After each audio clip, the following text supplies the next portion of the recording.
Di kota kecil Savatthi, lahirlah seorang gadis bernama Gautami. Ia tidak membawa harta, tidak pula nama besar. Namun, ia membawa sesuatu yang jarang dimiliki banyak orang. Hati yang sangat baik. Sejak kecil, Gautami terbiasa hidup dalam kekurangan. Ia belajar menerima, memberi, dan mengasihi. Bahkan ketika dunia tak selalu ramah padanya. Kebaikannya menyebar dari mulut ke mulut, melintasi ladang, gang-gang sempit, hingga akhirnya terdengar oleh seorang pedagang kaya. Namun sang pedagang ragu. Benarkah kebaikan bisa lahir dari seseorang yang miskin dan sederhana? Rasa penasaran berubah menjadi keyakinan. Pedagang itu menikahi Gautami, dan Gautami pun memasuki dunia yang sama sekali asing baginya. Alih-alih kehangatan, ia justru disambut dengan tatapan dingin. Keluarga suaminya memandang rendah asal-usulnya. Kasta, kemiskinan, dan penampilannya menjadi alasan. Gautami menderita dalam diam. Lebih menyakitkan lagi, ia melihat suaminya terjebak di antara dua cinta, orang tua dan istri. Waktu berlalu. Seorang bayi laki-laki lahir dari rahim Gautami. Tangis pertama sang bayi mengubah segalanya. Perlahan, Gautami diterima. Ia dihormati.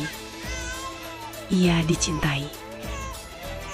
Untuk pertama kalinya, Gautami merasakan kebahagiaan yang utuh. Namun, kebahagiaan itu rapuh. Saat sang anak baru belajar melangkah, maut datang tanpa permisi. Tubuh kecil itu terdiam selamanya. Dunia Gautami runtuh dalam sekejap. Ketakutan menyergapnya.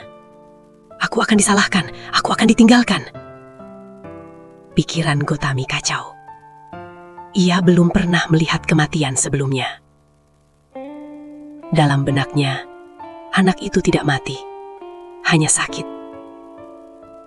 Dengan tubuh lelah dan mata kosong, Gautami menggendong anaknya, berkeliling mencari obat. Dari tabib ke tabib, dari harapan ke kecewaan. Tak satu pun mampu menghidupkan yang telah tiada. Di tengah keputusasaan, seorang bijak menghentikannya. Dengan suara lembut, ia berkata, "Pergilah kepada Sang Buddha. Beliau memiliki obat yang kau butuhkan." Gautami pun berlari, membawa harapan terakhirnya. Ia bersimpuh dan memohon, "Yang mulia, selamatkan anakku." Sang Buddha menatapnya dengan penuh welas asih. "Aku bisa menolongmu," kata beliau. "Mintalah segenggam biji lada dari rumah yang belum pernah disentuh kematian." Gautami berangkat.